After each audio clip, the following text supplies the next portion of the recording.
sujet du débat, c'était un peu la circulation, la visibilité des films, des contenus sénégalais et africains. Comment faire que nos films qui sont produits soient vus, notamment dans les salles de cinéma qui existent encore, mais aussi sur les autres modes de diffusion. Donc, le constat a été que les films ne sont pas toujours vus, même ceux qui ont eu un succès à l'extérieur, et qu'il fallait réfléchir ensemble pour trouver des solutions par rapport à ça, pour que le public puisse rencontrer les films de ses créateurs. Voilà, pour vendre un produit, il faut un vendeur. Donc, dans le maillon de la chaîne cinématographique, il manque les distributeurs. On n'a pas un distributeur, c'est quelqu'un qui s'occupe de vendre les films.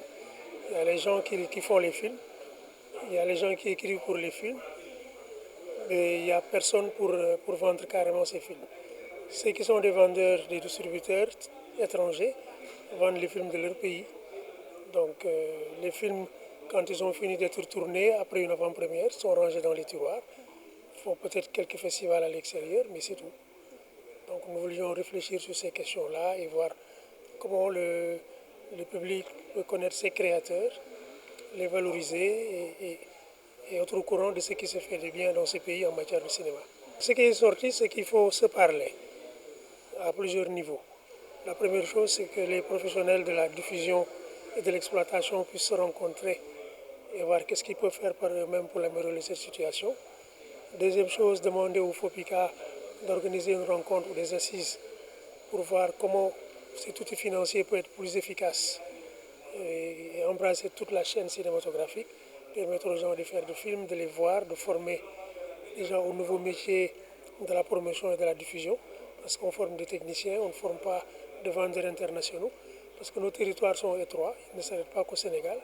Il faudrait qu'on puisse vendre aussi nos films en dehors des plateformes, les vendre aussi à l'extérieur. On a déjà quelqu'un qui nous vient des États-Unis et qui est intéressé à montrer nos films dans ces pays-là, mais ils n'ont pas d'interlocuteur.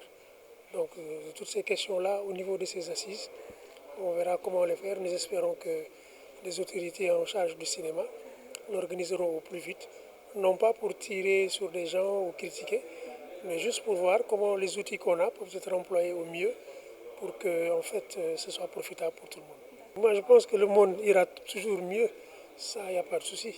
On est de nature pas optimisme béat, mais on a confiance. On a confiance aux génies, on a confiance aux personnes qui se battent pour améliorer les choses de leurs concitoyens. Et nous pensons faire partie de ces gens-là. Donc il n'y a pas de raison d'être pessimiste. C'est quoi la suite après cette rencontre? Après cette rencontre, c'est les projections. Tous les films seront passés ici à 16h et 18h jusqu'à dimanche au cinéma Médina. Et les entrées sont gratuites. Le programme est disponible. Il est partagé sur le site du festival. Il est aussi affiché devant la salle. Et les gens peuvent venir redécouvrir le cinéma et puis voir des films qu'ils n'ont pas encore vus. Merci.